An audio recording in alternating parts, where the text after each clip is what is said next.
حضرت انس رضی اللہ تعالیٰ عنہ فرماتے ہیں، مصر کے ایک آدمی حضرت عمر بن خطاب رضی اللہ تعالیٰ عنہ کی خدمت میں آیا اور اس نے عرض کیا، اے امیر المومنین، مجھ پر ظلم ہوا ہے، میں آپ کی پناہ چاہتا ہوں۔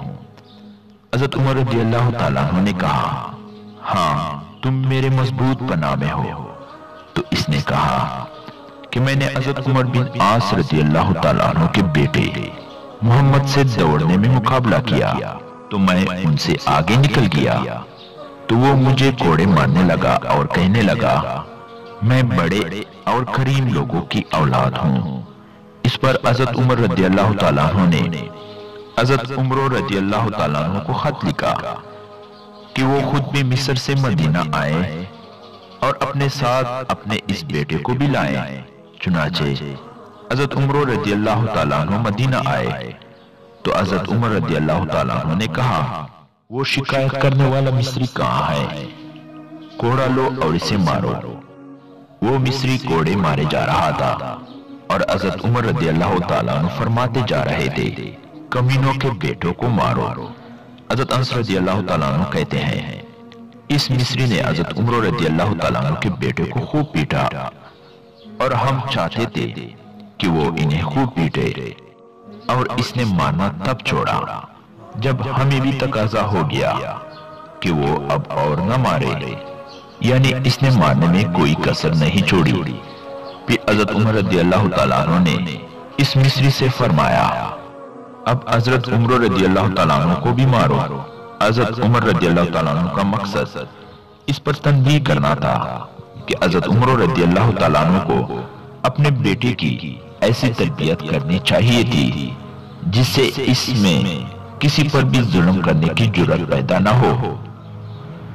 اس مصری نے کہا، اے امیر المومنین، مجھے تو اس کے بیٹے نے مارا تھا اور میں نے ان سے بدلہ لے لیا، اس لیے میں حضرت عمر رضی اللہ تعالیٰ عنہ کو نہیں ماروں گا۔ اس پر حضرت عمر رضی اللہ تعالیٰ عنہ نے حضرت عمر بن عاص رضی اللہ تعالیٰ عنہ سے فرمایا، کب سے تم نے لوگوں کو اپنا غلام بنا رکھا ہے؟ حالانکہ ان کو ان کی ماؤں نے آزاد جنا ہے۔ حضرت عمر رضی اللہ تعالیٰ عنہ نے کہا، مجھے اس قصے کا بالکل پتہ نہیں چلا اور نہ یہ مصری میرے پاس شکایت لے کر آیا، ورنہ میں اپنے بیٹے کو خود سزا دیتا۔ حضرت زید بن ابی منصور رحمۃ اللہ علیہ کہتے ہیں کہ حضرت عمر بن خطاب رضی اللہ تعالیٰ عنہ کو یہ خبر ملی کہ بحرین میں ان کے مقرر کردہ گورنر حضرت ابن جرود یا ابن ابی جرود کے پاس ایک شخص لایا گیا جس کا نام ادریاس تھا۔ اس نے مسلمانوں کے دشمن کے ساتھ خفیہ خط و کتابت کر رکھی تھی اور ان دشمنوں کے ساتھ مل جانے کا اس کا ارادہ بھی تھا، اور ان کے ان جرائم پر گواہ بھی موجود تھے۔ اس پر اس گورنر نے اسے قتل کر دیا۔ وہ شخص قتل ہوتے ہوئے کہہ رہا تھا، اے عمر میں مظلوم ہوں اور میری مدد کو آئیں، اے عمر میں مظلوم ہوں میری مدد کو آئیں۔ حضرت عمر رضی اللہ تعالیٰ عنہ ان کے انتظار میں بیٹھے ہوئے تھے اور ان کے ہاتھ میں ایک چھوٹا نیزہ تھا۔ جب وہ حضرت عمر رضی اللہ تعالیٰ عنہ کے پاس اندر آئے تو حضرت عمر رضی اللہ تعالیٰ عنہ نے وہ چھوٹا نیزہ اس کے جبڑوں پر مارنا چاہا لیکن مارا نہیں، کہ حضرت جرود نے اجتہادی غلطی کی وجہ سے اس آدمی کو قتل کیا تھا، اس لیے چھوڑ دیا۔ اور حضرت عمر رضی اللہ تعالیٰ عنہ کہتے جا رہے تھے، اے ادریاس میں تیری مدد کو حاضر ہوں، اے ادریاس میں تیری مدد کو حاضر ہوں۔ اور جرود کہنے لگے، اے امیر المومنین، اس نے مسلمانوں کی خفیہ باتیں دشمنوں کو لکھی تھی اور دشمن سے جان ملنے کا اس نے ارادہ بھی کر رکھا تھا۔ حضرت عمر رضی اللہ تعالیٰ عنہ نے فرمایا، صرف برائی کے ارادے پر تم نے اسے قتل کر دیا۔ ہم میں سے ایسا کون ہے جس کے دل میں ایسے برے ارادے نہیں آتے؟ اگر گورنروں کے قتل کرنے کا مستقل دستور بن جانے کا خطرہ نہ ہوتا تو میں تمہیں اس کے بدلے میں ضرور قتل کر دیتا۔ حضرت زید بن وہب رحمۃ اللہ علیہ کہتے ہیں، ایک مرتبہ حضرت عمر رضی اللہ تعالیٰ عنہ دونوں کانوں میں انگلیاں ڈالے ہوئے باہر نکلے اور آپ کہہ رہے تھے، یا لبیک میں مدد کو حاضر ہوں۔ بتایا کہ ان کے مقرر کردہ ایک امیر کی طرف سے قاصد یہ خبر لایا ہے کہ ان کے علاقے میں مسلمانوں کے راستے میں ایک نہر پڑتی تھی جسے پار کرنے کے لیے مسلمانوں کو کوئی کشتی نہ مل سکی۔ تو ان کے امیر نے کہا کوئی ایسا آدمی تلاش کرو جو نہر کی گہرائی معلوم کرنا جانتا ہو۔ چنانچہ ان کے پاس ایک بوڑھے کو لایا گیا۔ اس بوڑھے نے کہا مجھے سردی سے ڈر لگتا ہے، اور وہ موسم سردی کا تھا، لیکن اس امیر نے انہیں مجبور کر کے اس نہر میں داخل کر دیا۔